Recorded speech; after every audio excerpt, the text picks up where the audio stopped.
This is Auntie Fran, bringing you another story from my wonderful gift book of fairy tales.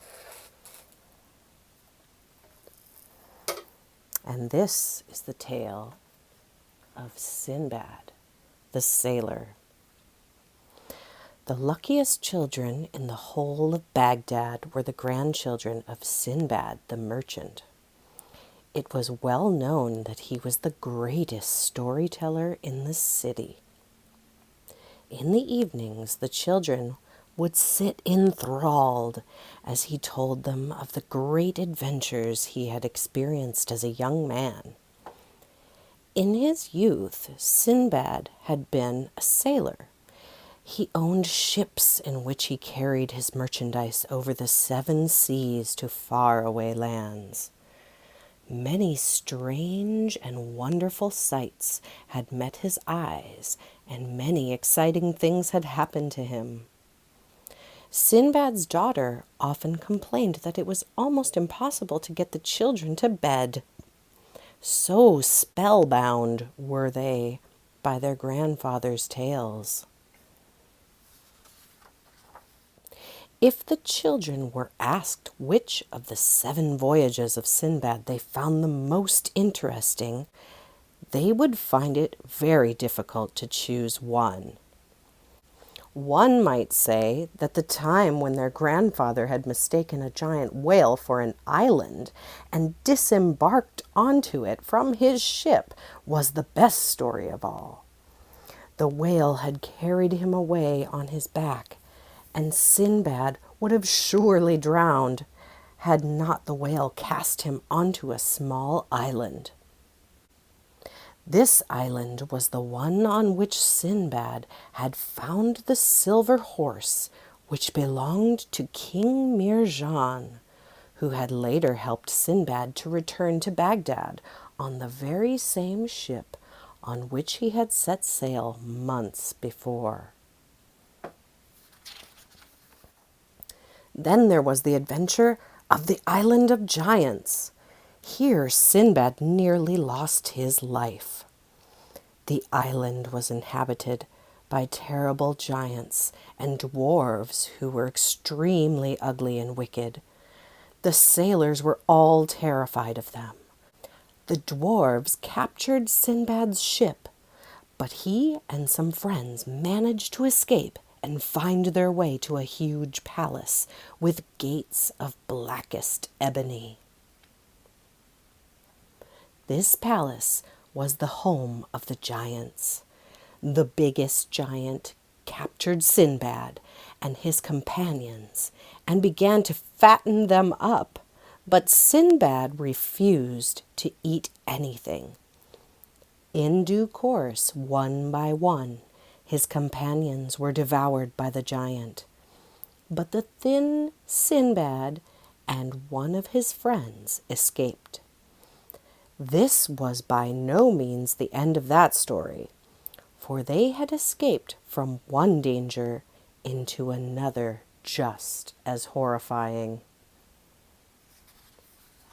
Sinbad and his friend wandered into a part of the country inhabited by an enormous serpent. They climbed a tall tree to escape this monster, but Sinbad's friend was soon claimed by it. Sinbad spent an uncomfortable night, but by morning the serpent had gone, and Sinbad climbed down. Luck was with him, for when he reached the seashore, he saw a ship on the horizon. Sinbad waved his turban and cried for help. He was seen by one of the crew and soon rescued. The captain gave Sinbad one of his own suits to replace the rags which the poor merchant wore. He also told Sinbad that he could earn some money for himself by trading the goods of a passenger who had been lost on the voyage. Imagine the surprise of both Sinbad and the captain when, upon unloading the goods, it was discovered that they belonged to none other than Sinbad himself. Thus, Sinbad despite his ordeals, returned home as wealthy as when he left.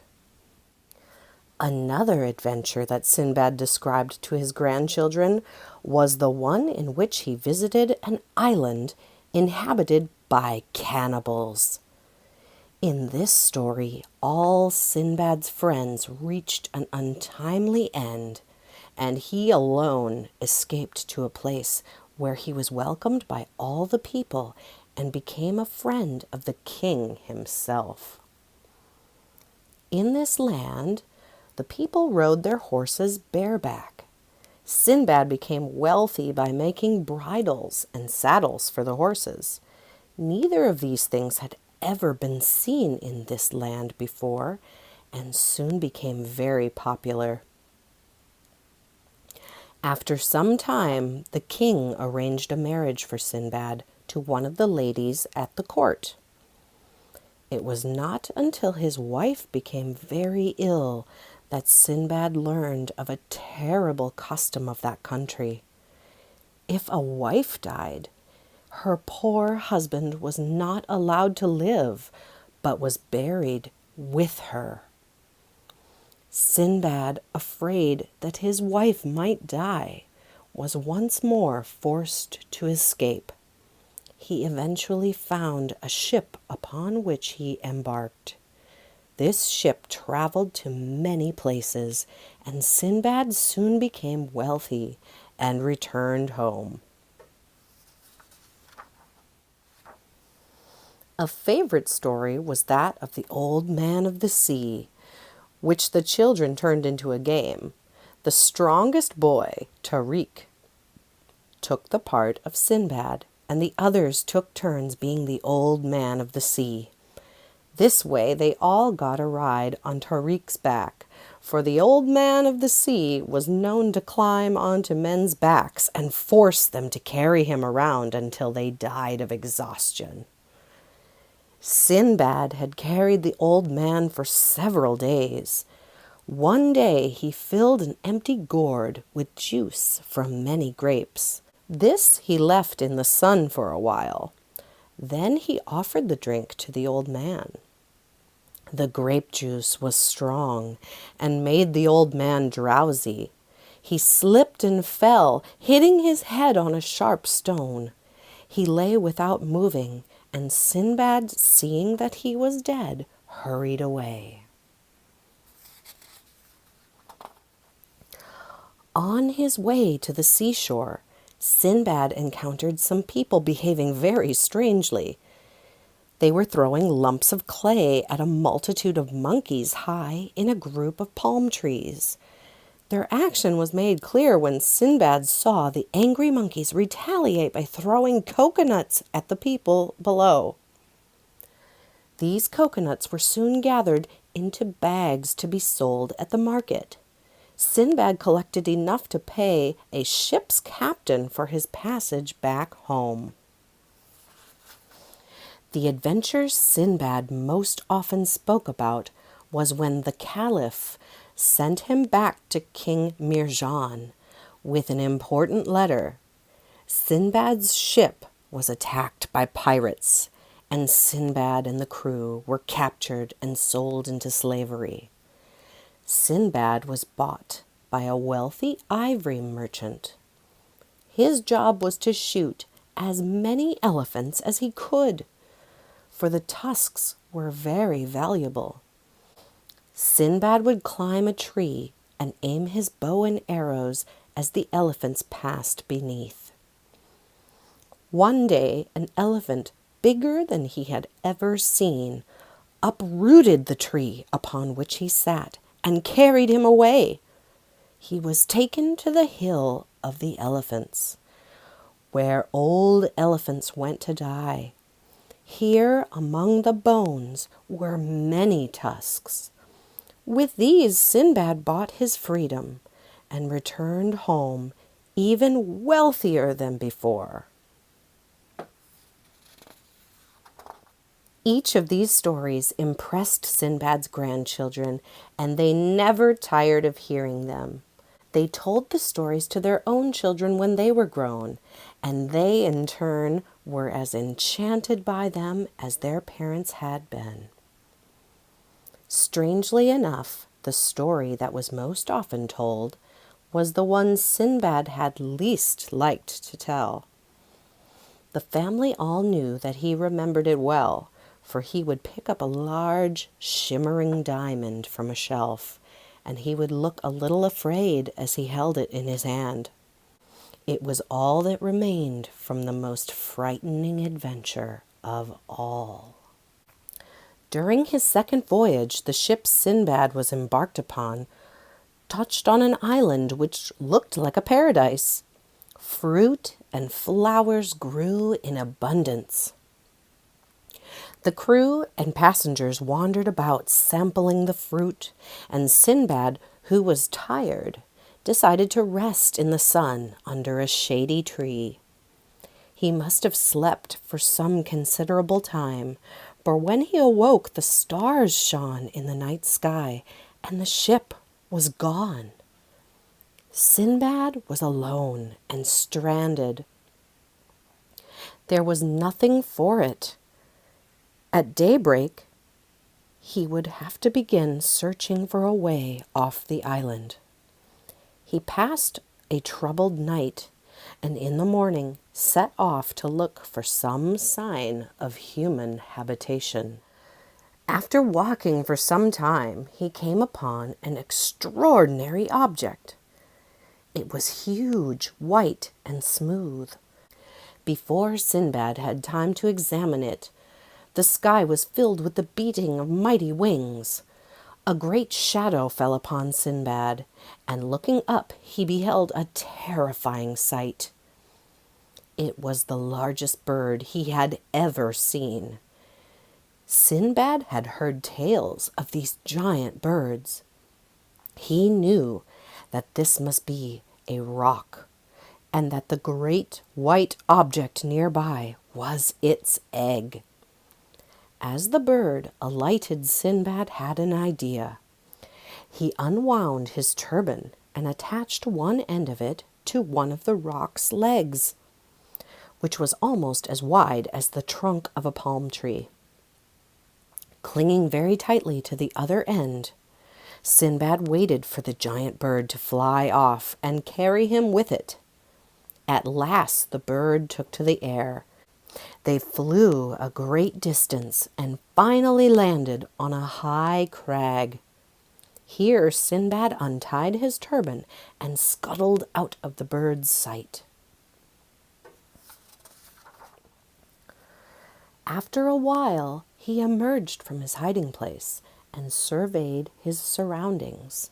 On the ground, great diamonds were strewn, and among them Sinbad could see huge serpents slithering about. Sinbad knew that he must seek shelter from these serpents, which would surely become more lively as evening approached. He climbed back onto the rock on which the giant bird had alighted. He now knew where he was. This was the fabled Valley of Diamonds, from which no man had ever emerged alive.